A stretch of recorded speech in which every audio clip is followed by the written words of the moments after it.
കൂട്ടുകാർക്ക് നല്ലൊരു ദിവസം ആശംസിച്ചുകൊണ്ട് മാമ്പഴത്തിന്റെ പുതിയ വീഡിയോയിലേക്ക് സ്വാഗതം. നമുക്ക് നേരെ രേവതിയുടെ സച്ചിയുടെ നാളത്തെ നല്ലൊരു വിശേഷം കണ്ടാലോ. അപ്പൊ ഇന്നത്തെ വിശേഷമൊക്കെ ചാനലിനകത്ത് തന്നെ അപ്ലോഡ് ചെയ്തിട്ടുണ്ട് കേട്ടോ. അപ്പൊ അതിന്റെ ബാക്കി വിശേഷം നാളത്തെ വിശേഷമാണ് ഞാൻ പറയാൻ പോകുന്നത്. എല്ലാ ദിവസവും ഉച്ചയ്ക്ക് ഒരു 1:30-2 മണിക്കുള്ളിൽ തന്നെ ഞാൻ രേവതിയുടെ സച്ചിയുടെ പിറ്റേ ദിവസത്തെ വിശേഷം ചാനലിനകത്ത് അപ്ലോഡ് ചെയ്തിട്ടോ. മറക്കാതെ എല്ലാവരും കയറി കാണണം കേട്ടോ. അങ്ങനെ ഇന്നത്തെ വിശേഷത്തെ നമ്മൾ അവസാനം കണ്ടത് ചന്ദ്രമതിക്ക് കോഫി ആയിട്ട് രേവതി അങ്ങോട്ട് വരുന്നുണ്ട്. ചന്ദ്രമതി ഇഷ്ടപ്പെടാതെ അങ്ങോട്ട് ഒഴിച്ചു കഴിഞ്ഞപ്പോൾ രേവതിയുടെ മുഖത്തും കഴുത്തിലും ഒക്കെ വീഴുന്നുണ്ട്. ഇതിന്റെ പേരിൽ ചന്ദ്രമതിയും രേവതിയും തമ്മിൽ ഒരു വഴക്കൊക്കെ ഉണ്ടാകുന്നുണ്ട്. പക്ഷെ രേവതി പാവമായതുകൊണ്ട് രേവതി പിന്നെ കൂടുതലൊന്നും പറഞ്ഞില്ല. ചന്ദ്രമതി പറഞ്ഞു, അമ്മയ്ക്ക് ഇഷ്ടമില്ലെങ്കിൽ പറഞ്ഞാൽ പോരായിരുന്നോ, ഞാനത് താഴേക്ക് കൊണ്ടുപോകത്തില്ലേ. ഇത് അദ്ദേഹം കഷ്ടപ്പെട്ട് ബുദ്ധിമുട്ടിയാണ് ഈ സാധനങ്ങളൊക്കെ വാങ്ങിക്കുന്നത്. ഈ കാപ്പി എന്ന് പറഞ്ഞിട്ടാണ് എൻ്റെ പൊടിയും പഞ്ചസാരയൊക്കെ വേണമല്ലോ. അദ്ദേഹം മാത്രമല്ല ഇപ്പൊ ഈ വീട്ടിലേക്ക് കൊണ്ടുവരുന്നേ. അങ്ങനെ വരുമ്പോ അതൊക്കെ സൂക്ഷിച്ച് കൈകാര്യം ചെയ്യേണ്ട വീട്ടിലിരിക്കുന്നവരുടെ കടമയല്ലേ. അമ്മയ്ക്ക് വേണ്ടെങ്കിൽ അത് വെറുതെ വേസ്റ്റ് ആക്കി കളയേണ്ട ആവശ്യം ഉണ്ടായിരുന്നോ എന്നൊക്കെ രേവതി ചോദിക്കുന്നത്. പക്ഷെ ആ സമയത്ത് അങ്ങോട്ട് ശ്രീകാന്ത് കയറി വന്നു. ശ്രീകാന്തിന് മനസ്സിലായി രേവതിയുടെ ദേഹത്തെ ചായയെ കണ്ടപ്പോ കാര്യങ്ങളൊക്കെ. ശ്രീകാന്ത് ഭയങ്കരമായിട്ട് അങ്ങോട്ട് ദേഷ്യപ്പെട്ട അങ്ങോട്ട്, അതെ അമ്മ എന്ത് പരിപാടിയെ കാണിച്ചേ, അമ്മയ്ക്ക് നാണം ഉണ്ട് ഇങ്ങനെ കാണിക്കാനായിട്ട്. അത് ഏട്ടത്തിയോട് അമ്മയ്ക്ക് കാപ്പി കൊണ്ടെത്തന്ന ഇപ്പൊ കുഴപ്പമില്ലേ, കൊണ്ട കൊടുക്കലായിരുന്നു. ഏട്ടത്തി എന്തിനാ അടുത്ത് ഇതൊക്കെ കൊണ്ടേ കൊടുക്കണേ, അതുകൊണ്ടല്ലേ ഇങ്ങനത്തെ പരിപാടി കാണിക്കുന്നേ. അമ്മയുടെ കൈ കാലം തളർന്നു പോയിട്ടില്ലോ, അമ്മയ്ക്ക് പോയി എടുത്ത് കുടിച്ചാൽ എന്താ കുഴപ്പം. ഓ നീ ഇപ്പൊ അവളുടെ ഭക്ഷത്താണല്ലോ, ഭക്ഷത്തിന്റെ അല്ലമ്മേ. അമ്മ കാണിച്ച മര്യാദയാണോ അമ്മയെ ചിന്തിച്ചു നോക്കിയേ. അത് ഞാൻ അങ്ങോട്ട് ഒഴിച്ചപ്പോ അറിയാതെ അങ്ങോട്ട് വീണു പോയതാ, പിന്നെ അറിയാതെ ഒഴിച്ചപ്പോ വീണുപോയി. ഇതെങ്ങാനും സച്ചേണ്ണ അറിഞ്ഞിട്ടുണ്ടല്ലോ ഇവിടെ എന്താ സംഭവിക്കാൻ പോകുന്നറിയാലോ. അമ്മ എന്നെ വലിച്ചു കീറൂന്ന് പറയാ. അല്ല അത് പിന്നെ ഞാന് അപ്പൊ ശ്രുതി നിൽക്കുന്നാണ്ടേ ശ്രുതിയോട് ചോദിച്ചു, ഏട്ടത്തെയും കൂടെ ഇവിടെ നിന്നിട്ടാണോ ഇതുപോലത്തെ പരിപാടി അമ്മ കാണിച്ചെന്ന് ചോദിക്കാം. അല്ല ഞാനിത് കണ്ടില്ല എന്ന് പറയാം. രണ്ടുപേരും കൂടെ ഒത്താണ്ടല്ലേ, എങ്ങാനും ഇതെങ്ങാനും സച്ചേണ്ണ അറിഞ്ഞിട്ടുണ്ടോ തീർന്നു പറയാണ്. ഈ സമയം രേവതി ഗ്ലാസ് മേടിച്ചോണ്ട് താഴേക്ക് ഇറങ്ങിപ്പോയി. പെട്ടെന്ന് ശ്രീകാന്ത് ആ പുറയും കൊണ്ട് ഇറങ്ങിച്ചില്ല. രേവതിയോട് ചോദിച്ചു, ഏട്ടത്തി എന്ത് പരിപാടിയാണ് കാണിച്ചെന്ന് ചോദിക്കും. എന്താ ശ്രീ, ഏട്ടത്തി എന്താ ഒന്നും മിണ്ടാതെ പോന്നേ. ഞാൻ എന്ത് പറയാനാ, പിന്നെ അമ്മയുടെ അടുത്തൊന്നും പറഞ്ഞില്ലെങ്കിൽ ഏട്ടത്തിയോട് പിടിച്ചപ്പോണ്ടാവില്ല. ഇഷ്ടപ്പെടാത്ത കാര്യം ആ സമയത്ത് തന്നെ ആരുടെ മുഖത്ത് നോക്കിയാലും പറയണം, അല്ലെങ്കിലും അമ്മയ്ക്ക് അങ്ങനെ ചെയ്യാൻ കൊള്ളാവോ. ഞാൻ എന്തൊക്കെ പറഞ്ഞാലും ഇവിടെ ഒരു വിലയില്ലെന്നറിയാലോ. എന്റെ ഭർത്താവ് എനിക്ക് സപ്പോർട്ട് ചെയ്യുന്നില്ല, പിന്നെയാണ് ഇവര്. എന്റെ ഭർത്താവ് എന്നോട് മര്യാദ കാണിച്ചാലേ ഭർത്താവിന്റെ അമ്മ എന്നോട് മര്യാദ കാണിക്കുള്ളൂ. ഗജാനന്ദന്റെ കാര്യം പറഞ്ഞിട്ട് അല്ലെങ്കിൽ തന്നെ കണ്ടില്ലേ. ഇനി വെറുതെ എന്തിനാ ഒരു പ്രശ്നം കൂടെ ഞാനായിട്ട് ഉണ്ടാക്കുന്നത്, അതുകൊണ്ടാണ് ഞാനൊന്നും ആരോടും ഒന്നിനും പോകാത്തെന്ന് പറയാം. ഇത് കേട്ടത് ശ്രീകാന്തിന് ദേഷ്യ സങ്കടം വന്നു. ശ്രീകാന്ത് പറഞ്ഞു, ഇതിന് ഞാൻ വെച്ചിട്ടുണ്ട്, ഞാൻ കാണിച്ചു കൊടുക്കുന്നുണ്ട്, ഒരു കാര്യം ചെയ്യാം, ഏട്ടത്തി ധൈര്യമായിട്ട് കയറിപ്പോക്കോ, ഇതിന് പരിഹാരം ഞാൻ ഉണ്ടാക്കിക്കോളാം എന്ന് പറയാ. പിന്നീട് ശ്രീകാന്ത് റെസ്റ്റോറൻറ്റിലേക്ക് പോകണം. അങ്ങനെ ചെന്നിട്ട് അവിടെ ചെന്ന് ഒരു പുതിയ വിഭവമൊക്കെ ഉണ്ടാക്കി. എന്നിട്ട് അതൊക്കെ എടുത്തു വെച്ച് നോക്കി വെക്കണ സമയത്ത് അവിടുത്തെ വേറെ സ്റ്റാഫ് വന്നിട്ട് ചോദിച്ചു, ഇന്നും ആള് വരുമോന്ന് ചോദിക്കും. ആര്? അല്ല സ്ഥിരം വരുന്നൊരു കക്ഷി ഉണ്ടല്ലോ, അപ്പൊ അവർക്ക് വേണ്ടിയിട്ടായിരിക്കുമല്ലേ പുതിയ ഡിഷസ് ഒക്കെ ഉണ്ടാക്കി വെയിറ്റ് ചെയ്തിരിക്കണേ. ലവ് അല്ലേ, തുറന്നു പറയാണെ കുഴപ്പമില്ല, നേരത്തെ തന്നെ പറഞ്ഞു. ഇപ്പോഴേ ഈ ഫീൽഡ് നല്ല കോമ്പറ്റീഷൻ ഉണ്ട്, അതുകൊണ്ട് എപ്പോഴാ എന്താന്നും പറയാൻ പറ്റില്ല. എടുത്തോണ്ട് പോണേന്ന് പറയാം. പിന്നെ എനിക്ക് ലവ് ഒന്നുമില്ലെന്ന് പറയാം. പിന്നെ അതൊക്കെ മനസ്സിലാവുന്നുണ്ടെന്ന് പറയാണ്. എന്നിട്ട് അവൾ പുള്ളിക്കാരൻ്റെ അവിടെ നിന്ന് കഴിഞ്ഞ് പറഞ്ഞു, അതെ ഇനി ഇവിടെ നിൽക്കണ്ട, പൊക്കോളം പറഞ്ഞ് അയാൾ അങ്ങോട്ട് പറഞ്ഞോട്ടോ. ഒരു ചിരിയൊക്കെ ചിരിച്ചിട്ട് ശ്രീകാന്ത്. പിന്നീട് ശ്രീകാന്ത് ഇങ്ങനെ ആലോചിക്കുക, ഒരു പക്ഷെ വർഷയ്ക്ക് തന്നോട് ഇഷ്ടം ഉണ്ടായിരിക്കും. വർഷനെ കുറിച്ചുള്ള കുറച്ച് ഓർമ്മകളൊക്കെ ശ്രീകാന്ത് മനസ്സിലേക്ക് വരിക. ആദ്യമായിട്ട് കണ്ടതും അടി കൂടിയതും അവളുടെ മാല കള്ളന്മാരുടെ കയ്യിൽ നിന്ന് വാങ്ങിച്ചു കൊടുക്കുന്നു, അതെല്ലാം ഓർത്ത് ഇങ്ങനെ നിൽക്കണ സമയത്ത് വർഷയുടെ ഫോൺ കോൾ എത്തുന്നേ. കോൾ അറ്റൻഡ് ചെയ്തിട്ട് എന്താ വർഷാന്ന് ചോദിക്കുക. അല്ല ശ്രീകാന്ത് എന്തെടുക്കുക, ഞാനിതെവിടെ പുതിയ ഡിഷൊക്കെ ഉണ്ടാക്കി ഇങ്ങനെ കാത്തിരിക്കുമെന്ന് പറയാം. നീ എവിടെയാ? ഞാൻ വന്നോണ്ടിരിക്കാന്ന് പറയാണ്. ഈ സമയത്ത് പെട്ടെന്ന് വർഷ വന്ന് ഫോൺ അങ്ങോട്ട് പിടിച്ചു വാങ്ങി. ആഹാ, അപ്പം എന്നെ കണ്ടിട്ട് എന്നോട് ഇത്ര സമയം സംസാരിച്ചോണ്ടിരുന്നല്ലേ നിൽക്കും. പിന്നെ കണ്ടിട്ടൊന്നും ഇല്ലാന്ന് ശ്രീകാന്ത് പറയാണ്. എന്നാ ബാ ഇരിക്കാൻ പറയാണ്. അങ്ങനെ ഇരുന്ന് കഴിഞ്ഞിടത്തേനും വർഷയ്ക്ക് വേണ്ടി ആ സ്പെഷ്യൽ ഡിഷ് ഉണ്ടാക്കിയത് കൊണ്ടേ കൊടുക്കുകയാണ്. ഇതെന്താ സൂപ്പർ ആയിട്ടുണ്ടല്ലോ, കാണാൻ തന്നെ നല്ല ഭംഗിയുണ്ട്, കണ്ടാ കഴിക്കാൻ തോന്നുന്നു പറയാം. ഇത് കഴിച്ചു നോക്ക്, ടേസ്റ്റ് എങ്ങനെയുണ്ടെന്ന്. വർഷ കഴിച്ചു നോക്കി, സൂപ്പർ ടേസ്റ്റ് ഉണ്ട്, കൊള്ളാന്ന് പറയാം. അല്ല നമുക്ക് രണ്ടുപേർ കൂടെ ഒന്ന് പാർട്ട്ണർഷിപ്പ് എടുത്താലോന്ന് ചോദിക്കുകയാണ്. ഒന്നും മനസ്സിലായില്ല. നമുക്ക് പാർട്ട്ണർ ആയാലോ? രണ്ടും കൂടെ കേട്ട് കഴിഞ്ഞപ്പോൾ ആ പാട് കൺഫ്യൂഷൻ ആയിപ്പോയി ശ്രീകാന്തിന്. എന്താ പറഞ്ഞേ? അല്ല ഞാൻ ഉദ്ദേശിച്ച മറ്റൊന്നുമല്ല, നമുക്ക് രണ്ടുപേർ കൂടെ ഒരുമിച്ചൊരു ഹോട്ടൽ അങ്ങ് തുടങ്ങിയാലോ, റെസ്റ്റോറൻറ്റ് അങ്ങ് തുടങ്ങിയാലോ, എങ്ങനെയുണ്ട്? ഓ അങ്ങനെയായിരുന്നില്ലേ. ഈ സമയത്ത് ശ്രീകാന്ത് തെറ്റിദ്ധരിച്ചായിരുന്നു. ഇനിയിപ്പൊ തന്നെ എങ്ങാനും ജീവിത പങ്കാളിയാക്കാനായിട്ടാണോ വർഷ തീരുമാനിച്ചിരിക്കുന്ന ഓർത്തിട്ട്. ഓ അതൊന്നും ശരിയാവാൻ തോന്നില്ല, അതിനൊക്കെ കുറെ പണം വേണമെന്ന് പറയാം. എൻ്റെ കയ്യിൽ ഇപ്പം അതിനുള്ള പണമൊന്നും ഇല്ലാന്ന് പറയാം.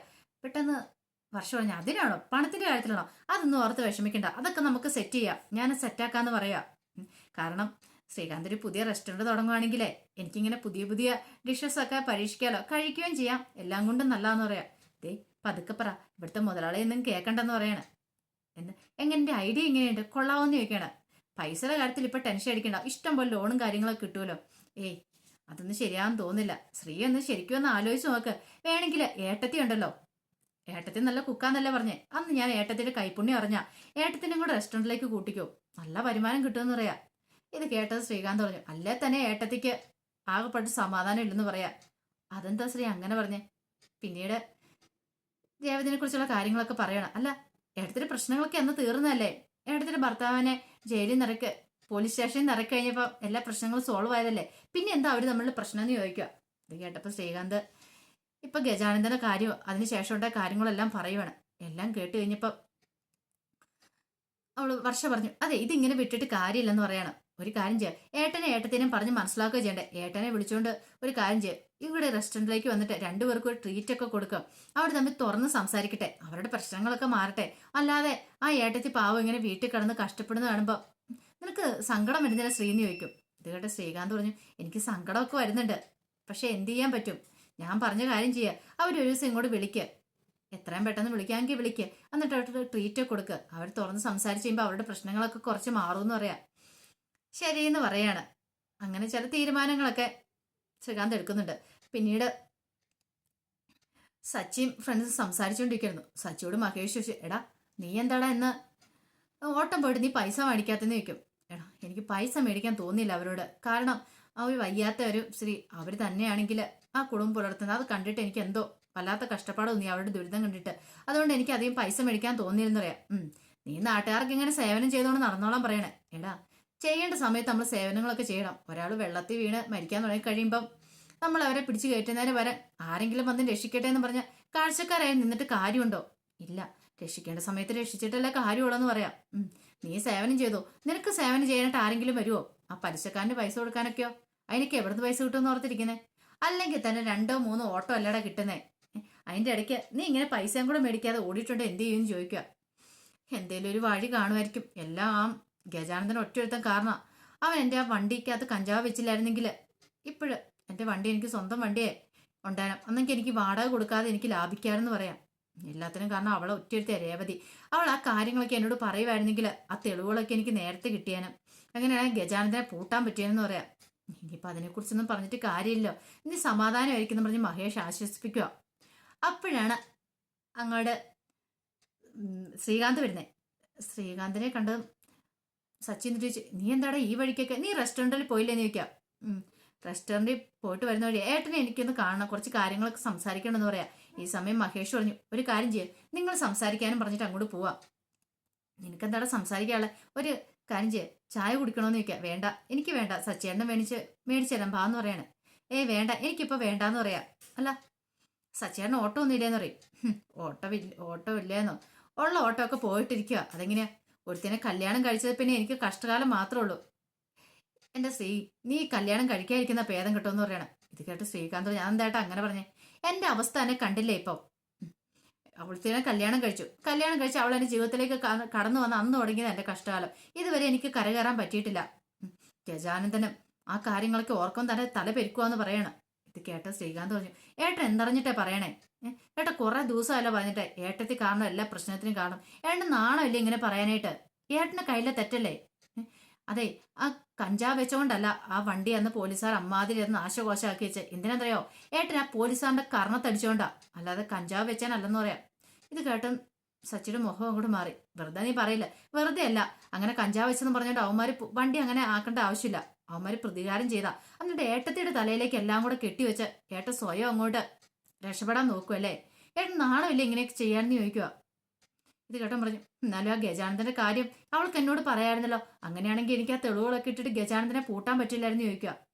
എന്ത് ചെയ്യാനാ ഏട്ടന്? ആ തെളിവുകളൊക്കെ കിട്ടിക്കഴിഞ്ഞിട്ട് അവനെപ്പോയി അടിക്കാനാ ഇടിക്കാനാ? അങ്ങനെയാണെങ്കിൽ അവൻ ശരിയാക്കിയെന്ന് പറയാം, ഞാൻ അവൻ കൊന്നേനെന്ന് പറയാം. ഇതുകൊണ്ടാ ഏട്ടത്തി പറയായിരുന്നേ. ഏട്ടത്തി പറഞ്ഞിട്ടുണ്ടെങ്കിൽ ഏട്ടൻ അങ്ങനെ ചെയ്യുന്നൊക്കെ അറിയാം. അതെന്തിനാ അവള് പറയായിരുന്നിട്ട് എന്ത് പ്രയോജനമുണ്ടോ? പിന്നല്ലാതെ. അതെ, ഏട്ടത്തിയുടെ ഭർത്താവ് ഏട്ടന്, അപ്പൊ ഏട്ടന്റെ ജീവൻ രക്ഷിക്കേണ്ട കടമ ഏട്ടത്തിക്കില്ലേ? എന്തായാലും സംഭവിച്ച പോയത് ഏട്ടത്തിക്ക് ആരാ ഉള്ളത്? ഭർത്താവിന്റെ ആപത്ത് വരുമ്പോൾ സഹായിക്കേണ്ട ആളല്ലേ ഭാര്യ, അത്ര മാത്രം ഏട്ടത്തേ ഉള്ളൂ. ഇപ്പൊ ഏട്ടത്തിന്റെ സ്ഥാനത്ത് ആരാണെങ്കിലും അങ്ങനെയൊക്കെ ചെയ്യത്തുള്ളൂ. അത് മനസ്സിലാക്കാതെ പോയ ആള് ഏട്ടനാന്ന് പറയാ. ഇത്ര നല്ലൊരു ഭാര്യേനെ ഇനി സച്ചേട്ടൻ എന്തായാലും കിട്ടാൻ പോലും പോകുന്നില്ല. എന്നിട്ട് ആ മനസ്സ് പോലും മനസ്സിലാക്കുന്നില്ലോ എന്ന് പറയാം.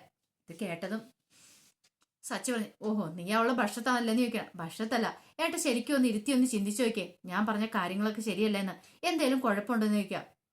സച്ചി പറഞ്ഞു, അല്ല അത് പിന്നെ എന്നാ പിന്നെ എനിക്കറിയാവുന്നില്ല ഗജാനന്ദന്റെ കാര്യം, ഞാൻ ഏട്ടനോട് പറഞ്ഞില്ല. ഏട്ടൻ എന്തുകൊണ്ടാ എന്നോട് ദേഷ്യപ്പെടാത്ത, ഏട്ടത്തിയോട് മാത്രം ദേഷ്യപ്പെടുന്നേ? അല്ലടാ പിന്നെ ഞാനത് ഉത്തരവില്ലല്ലേ, അതാ പറഞ്ഞ ഏട്ടത്തി പാവമെന്ന് പറഞ്ഞേ. അതെ, ഏട്ടൻ ഇങ്ങനെ ഏട്ടത്തിക്ക് ഒരു വിലയും കൊടുക്കാത്തോണ്ട് വീട്ടിലാണെങ്കിലും ആരും ഏട്ടത്തിക്ക് ഒരു വില കൊടുക്കുന്നില്ല. പാവ ഏട്ടത്തി എത്രമാത്രം വീട്ടിൽ കിടന്ന് കഷ്ടപ്പെടുന്നുണ്ടെന്ന് അറിയാവോ? ഏട്ടൻ രാവിലെ ഇങ്ങ് പോന്നിട്ടുണ്ടെങ്കിൽ വൈകുന്നേരം കയറി ചെല്ലുന്നേ. നമ്മുടെ അമ്മയുടെ സ്വഭാവം അറിയാലോ, അമ്മയുടെ കുത്തുവാക്കുകള്, വീട്ടിലെ ജോലി, പാവം അത് എത്രമാത്രം കഷ്ടപ്പെടുന്നുണ്ട്. എന്റെ ഭാര്യ എങ്ങനെയോ ആണെങ്കിൽ ഒരു കാരണവശാലും ഞാൻ ഇതിനൊന്നും അനുവദിച്ചു കൊടുക്കില്ല. ഏട്ടനാണെങ്കിൽ ഏട്ടത്തിന്റെ കാര്യത്തിൽ ഒരു ശ്രദ്ധയില്ല. പാവം കഷ്ടമുണ്ട് കേട്ടോ, ദൈവദോഷം കിട്ടുമെന്ന് പറയണം. എല്ലാം കേട്ടുകഴിഞ്ഞപ്പം അവൻ സച്ചി പറഞ്ഞു, എനിക്കിപ്പോൾ എന്ത് ചെയ്യാൻ പറ്റൂടാ, ഒരു കാര്യം ചെയ്യാം, ഏട്ടത്തിനെയും വിളിച്ചുകൊണ്ട് റെസ്റ്റോറൻറ്റിലേക്ക് വാ, ഞാൻ നിനക്ക് ഒരു ട്രീറ്റ് തരാം, നിങ്ങൾ മനസ്സ് തുറന്ന് സംസാരിക്കുക, അവൻ കുറച്ച് പ്രശ്നങ്ങളൊക്കെ മാറി കിട്ടുമെന്ന് പറയാം. അല്ല അത് വേണോടാ, എനിക്ക് ഓട്ടം ഉണ്ട്. എന്തോട്ടം? ലഞ്ച് കഴിക്കാൻ വന്നാൽ മതിയെന്നേ, കുഴപ്പമൊന്നുമില്ല, വാ ഞാനല്ലേ വിളിക്കണേ, വരാൻ പറയുവാണ്. ശരിയെന്ന് സച്ചി പറയുന്നുണ്ട്. പിന്നീട് കാണിക്കുന്ന സച്ചി ഡ്രസ്സ് മാറിക്കൊണ്ടിരിക്കുക വീട്ടില്. ഡ്രസ്സ് മാറിക്കൊണ്ടിരുന്ന സമയത്ത് രേവതിയോട് ചോദിച്ചു, ഞാൻ പറഞ്ഞത് കേട്ടില്ലേ, പെട്ടെന്ന് ഡ്രസ്സ് ചേഞ്ച് ചെയ്യുക, പോകാന്ന് പറയണം. അല്ല എങ്ങോട്ട്? അല്ല ഞാൻ പറഞ്ഞില്ലായിരുന്നോ അവന്റെ കടയിൽ ശ്രീകാന്തിന്റെ റെസ്റ്റോറൻറ്റിലേക്ക് വിളിച്ചിട്ടുണ്ടെന്ന് ഫുഡ് കഴിക്കാനായിട്ട്, നമുക്ക് ട്രീറ്റ് തരാമെന്ന് പറഞ്ഞിട്ട്. അതെ, ശ്രീകാന്ത് വിളിച്ചെന്നാ കപ്പിൾസിന് വേണ്ടിയല്ലേ ട്രീറ്റ് തരുന്നേ, ഭാര്യ ഭർത്താക്കന്മാർക്ക് വേണ്ടിയിട്ടല്ലേ. ഭാര്യ ഭർത്താക്കന്മാരല്ലല്ലോ നമ്മൾ, പിന്നെ എങ്ങനെയാന്ന് ചോദിക്കോ? ഓ അങ്ങനെയാണോ? എല്ലാവരുടെ മുന്നിൽ നമ്മൾ ഭാര്യ ഭർത്താക്കന്മാരല്ലേന്ന് ചോദിക്കും. എല്ലാവരുടെ മുന്നിലതെ, അല്ലാതെ നമ്മൾ ഭാര്യ ഭർത്താക്കന്മാരല്ലോ, ഇതുവരെട്ട് അങ്ങനെ അംഗീകരിച്ചിട്ടില്ലോ എന്ന് പറയും. ഓ അതുകൊണ്ടായിരിക്കും നീ വരാത്തല്ലേന്ന് ചോദിക്കുക. അതെ അതുകൊണ്ട് തന്നെയാ, വെറുതെ എന്തിനാ ഞാൻ വരുന്നേ, എന്നെ അംഗീകരിക്കാത്തടത്തേക്ക് ഞാൻ വരേണ്ട കാര്യമില്ലല്ലോ. ഇത് കേട്ട പെട്ടെന്ന് സച്ചു പറഞ്ഞു, അല്ല ഞാനൊരു കാര്യം ചെയ്യാം, നിന്റെ ഭർത്താവായിട്ട് വിളിച്ചാൽ നീ വരുമോന്ന് ചോദിക്കുക. ഇത് കേട്ടതും ഒന്ന് നോക്കി രേവതി. അതെ ഭർത്താവായിട്ട് ഞാൻ നിന്നെ വിളിക്കുക, നീ വാ പെട്ടെന്ന് റെഡിയായിട്ട് വരാൻ പറയണം. ഇത് കേട്ട രേവതി ചോദിച്ചു, സത്യം തന്നെയാണോ പറഞ്ഞേ? സത്യമാ പിന്നല്ലാതെ എന്ന് ചോദിക്കുകയാണ്. രേവതിന് മുഖത്തൊരു ചെറു പുഞ്ചിരിയൊക്കെ, നല്ല ഭംഗിയാ രണ്ടുപേരും കൂടെ തമ്മിലുള്ള ആ രംഗമൊക്കെ ഒന്ന് കാണാനായിട്ട്. ഇങ്ങനെ നോക്കിക്കഴിഞ്ഞപ്പോഴത്തേനും സച്ചു പറഞ്ഞു, എന്താ ഉണ്ടാക്കണ വീട്ടിൽ നോക്കുന്നേ, നോക്കി പഠിപ്പിക്കൊന്നും വേണ്ട, റെഡി ആയിട്ട് വരാൻ പറയാണ്. പിന്നീട് രേവതി എന്ത് ചെയ്യണം, അവിടെ ഇരുന്ന 2 സാരി ഇങ്ങ് എടുത്തു. ഇതിൽ ഏത് ഉടുക്കണോന്ന് ചോദിക്കുക. ഓഹോ അപ്പ എല്ലാം എടുത്ത് പറക്കി വെച്ചിട്ടാണ് എന്നോട് ഈ ഷോ കാണിച്ചല്ലേന്ന് ചോദിക്കുക. അല്ല അങ്ങനെയല്ല, അതെ ഒരു റോസ് കളർ സാരി വെച്ച് ഇത് എടുത്താൽ മതി എന്ന് പറയണം. ശരി ശരി, ഈ കളർ നിനക്ക് നന്നായിട്ട് ചേരുന്നുണ്ടെന്ന് പറയാം. അത് ഭയങ്കരമായിട്ട് ഇഷ്ടപ്പെട്ട് രേവതിക്ക്. എന്നാൽ പെട്ടെന്ന് ഇറങ്ങി വാ, ഞാൻ താഴെ ഉണ്ടാവും, ഒരുങ്ങി വരാൻ പറയണം. ശരിയെന്നും പറഞ്ഞ് രേവതി നിൽക്കുകയാണ്. രേവതിക്ക് ഭയങ്കര സന്തോഷമായി. കുറെ കാലത്തിന് ദിവസം ഇങ്ങനെ ഒരു സന്തോഷ വർത്താനമൊക്കെ പറയണേ. ഇതിനു മുമ്പ് അങ്ങനെയല്ലായിരുന്നു, 2 ദിവസമായിട്ട് ഒരു സമാധാനം ഇല്ലാതിരിക്കുന്ന അവസ്ഥയായിരുന്നു. പിന്നീട് കാണിക്കണേ ശ്രുതിയും കൂടെ ശ്രീകാന്തിന്റെ റെസ്റ്റോറൻറ്റിലേക്ക് കയറി ചെല്ലുവാണ്. ശ്രീകാന്ത് ജോലി ചെയ്യുന്ന റെസ്റ്റോറൻറ്റിലേക്ക്. അങ്ങനെ അവരെ കണ്ടാൽ പറഞ്ഞു, വാ കയറി വാന്ന് പറഞ്ഞ് അവർ ടേബിളിൽ കൊണ്ട് ഇരുത്തുക. അല്ല നിങ്ങളോട് സംസാരിക്കുക, ഞാനിപ്പോൾ വരാമെന്ന് പറഞ്ഞ് അകത്തേക്ക് അങ്ങോട്ട് കയറി പോവാണ്. നല്ല ഭംഗിയുണ്ടല്ലോ ഇവിടെ കാണാനായിട്ടൊക്കെ പറഞ്ഞിട്ട് അവരിയ്ക്കുന്ന സമയത്താണ് രേവതി സച്ചി അങ്ങോട്ട് കയറി വരുന്നത്. രേവതി സച്ചിയോട് പറഞ്ഞു, ഞാൻ ഇത്ര വലിയ റെസ്റ്റോറൻറ്റിലേക്ക് ഇതിനു മുമ്പ് വന്നിട്ടില്ലെന്ന് പറയണേ. സച്ചി പറഞ്ഞു, പിന്നെ ഞാനാണോ വന്നേക്കുന്നത്? ഞാനും വന്നിട്ടൊന്നുമില്ല, വണ്ടിയെ കയറുന്നവരൊക്കെ ഇടയ്ക്ക് ഇവിടെ ഫുഡ് കഴിക്കാൻ വരാറുണ്ട്.